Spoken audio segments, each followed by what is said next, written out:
Mga bilang Kapitulo 26. Ang ikalawang pagbibilang. At nangyari, pagkatapos ng salot, na sinalita ng Panginoon kay Moises at kay Eleazar na anak ni Aaron na saserdote, na sinasabi, bilangin mo ang buong kapisanan ng mga anak ni Israel mula sa 20 taong gulang na patanda, ayon sa mga sangbahayan ng kanilang mga magulang, yaong lahat na makalalabas sa Israel sa pakikibaka. At si Moises at si Eleazar na saserdote ay nakipagsalitaan sa kanila sa mga kapatagan ng Moab sa siping ng Jordan sa Jericho, na sinasabi, bilangin ninyo ang bayan, mula sa 20 taong gulang na patanda, gaya ng iniutos ng Panginoon kay Moises at sa mga anak ni Israel, na lumabas sa lupain ng Ehipto. Si Ruben ang panganay ni Israel, ang mga anak ni Ruben, kay Hanok, ang angkan ng mga Hanasites, kay Phalo, ang angkan ng mga Palueta. Kay Hezron, ang angkan ng mga Hezronita, kay Carmi, ang angkan ng mga Carmita.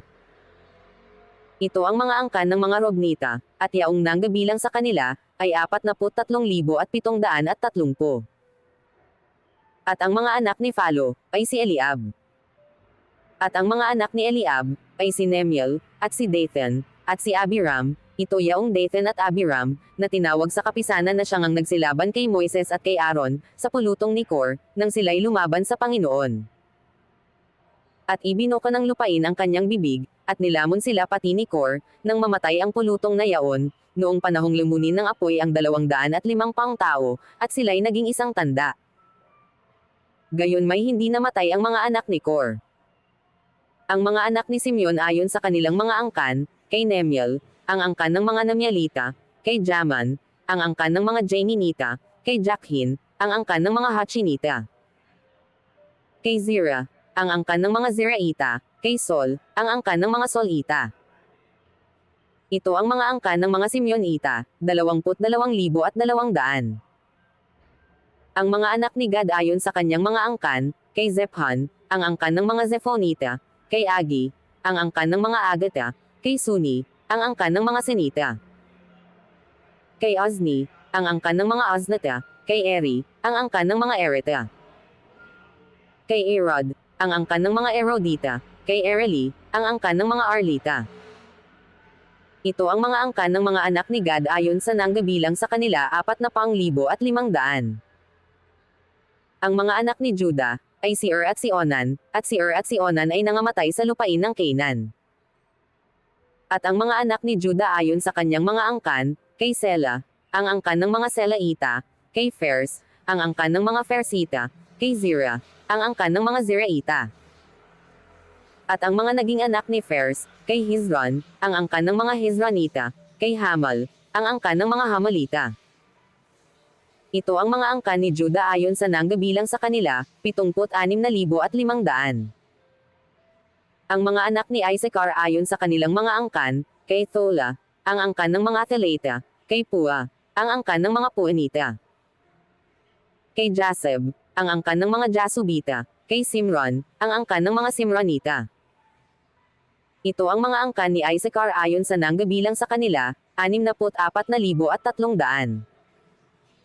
Ang mga anak ni Zabulon ayon sa kanilang mga angkan, kay Sered, ang angkan ng mga Seredita, kay Elon, ang angkan ng mga Elonita, kay Jalal, ang angkan ng mga Jalalita. Ito ang mga angkan ng mga Zibulanita ayon sa nanggabilang sa kanila, 6,500. Ang mga anak ni Jose ayon sa kanilang mga angkan, si Manases at si Ephraim. Ang mga anak ni Manases, kay Makhir, ang angkan ng mga Makirita, at naging anak ni Makhir si Galaad, kay Galaad, ang angkan ng mga Galaadita. Ito ang mga anak ni Galaad, kay Jezer, ang angkan ng mga Jezerita, kay Helek, ang angkan ng mga Helesita. At kay Azriel, ang angkan ng mga Azrielita, at kay Sekhem, ang angkan ng mga Seshmita. At kay Semada, ang angkan ng mga Semadata, at kay Hepher, ang angkan ng mga Heferita. At si Salphad na anak ni Hepher ay hindi nagkaanak ng lalaki, kundi mga babae, at ang mga pangalan ng mga anak na babae ni Salphad ay Maala, at Noah, Hagla, Milka, at Tirsa. Ito ang mga angkan ni Manases, at yaong nanggabilang sa kanila, ay 52,700. Ito ang mga anak ni Ephraim ayon sa kanilang mga angkan, kay Satala, ang angkan ng mga Sakaleta, kay Becher, ang angkan ng mga Bichrita, kay Tahan, ang angkan ng mga Tahanita. At ito ang mga anak ni Satala, kay Heran, ang angkan ng mga Heranita. Ito ang mga angkan ng mga anak ni Ephraim ayon sa nanggabilang sa kanila, 32,500. Ito ang mga anak ni Jose, ayon sa kanilang mga angkan. Ang mga anak ni Benjamin ayon sa kanilang mga angkan, kay Bela, ang angkan ng mga Belaita, kay Asbal, ang angkan ng mga Asbalita, kay Achirim, ang angkan ng mga Achirimita. Kay Sapham ang angkan ng mga Saphamita, kay Hopham, ang angkan ng mga Huphamita. At ang mga anak ni Bela ay si Ard at si Naaman, kay Ard, ang angkan ng mga Ardita, kay Naaman, ang angkan ng mga Naamanita. Ito ang mga anak ni Benjamin ayon sa kanilang mga angkan, at yaong nanggabilang sa kanila ay 45,600. Ito ang mga anak ni Dan ayon sa kanilang mga angkan, kay Suham, ang angkan ng mga Suamita. Ito ang mga angkan ni Dan ayon sa kanilang mga angkan. Lahat ng mga angkan ng mga Suamita, ayon sa nanggabilang sa kanila, ay 64,400. Ang anak ni Azer ayon sa kanilang mga angkan, kay Imna, ang angkan ng mga Imnata, kay Iswi, ang angkan ng mga Isuta, kay Beria, ang angkan ng mga Beriaita.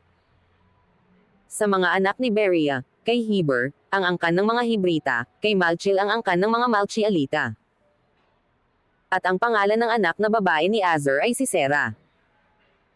Ito ang mga angkan ng mga anak ni Azer ayon sa nanggabilang sa kanila, 53,400. Ang mga anak ni Neftali ayon sa kanilang mga angkan, kay Jezil ang angkan ng mga Jezilita, kay Guni, ang angkan ng mga Ganita. Kay Jezer, ang angkan ng mga Jezrita, kay Silem, ang angkan ng mga Silamita. Ito ang mga angkan ni Neftali ayon sa kanilang mga angkan, at yaong nanggabilang sa kanila, ay 45,400. Ito yaong nanggabilang sa angkan ni Israel, 601,730. Pagbabahagi ng lupain. At sinalita ng Panginoon kay Moises, na sinasabi, sa mga ito babahagihin ang lupain na pinakamana ayon sa bilang ng mga pangalan. Sa marami ay magbibigay kayo ng maraming mana, at sa kaunti ay magbibigay kayo ng kaunting mana, ang bawat isa ayon sa mga bilang sa kanya ay bibigyan ng kanyang mana. Gayon may babahagihin ang lupain sa pamamagitan ng sapalaran, ayon sa mga pangalan ng mga lipin ng kanilang mga magulang ay kanilang mamanahin. Ayon sa sapalaran babahagihin ang kanilang mana, alinsunod sa dami o kaunti. Walang mana ang mga Levita. Ito yaong nanggabilang sa mga Levita ayon sa kanilang mga angkan, kay Gerson, ang angkan ng mga Gersonita, kay Koth, ang angkan ng mga Kothita, kay Merari, ang angkan ng mga Merarita. Ito ang mga angkan ni Levi, ang angkan ng mga Libnita, ang angkan ng mga Hebronita, ang angkan ng mga Maalita, ang angkan ng mga Musita, ang angkan ng mga Korita, at naging anak ni Koth si Amram. At ang pangalan ng asawa ni Amram ay Yokabed, na anak na babae ni Levi, na ipinanganak kay Levi sa Ehipto, at ipinanganak niya kay Amram si Aaron at si Moises, at si Miriam na kapatid nila. At naging anak ni Aaron si Nadab at si Abihu, si Eleazar at si Ithamar. At si Nadab at si Abihu ay namatay nang sila'y maghandog ng ibang apoy sa harap ng Panginoon. At yaong nanggabilang sa kanila ay 23,000, lahat ng lalaki mula sa 1 buwang gulang na patanda, sapagkat sila'y hindi nanggabilang sa mga anak ni Israel, sapagkat sila'y hindi binigyan ng mana sa gitna ng mga anak ni Israel. Walang mana ang lumang salinlahi. Ito yaong nanggabilang ni Moises at ni Eleazar na saserdote, na bumilang ng mga anak ni Israel sa mga kapatagan ng Moab sa siping ng Jordan sa Jericho.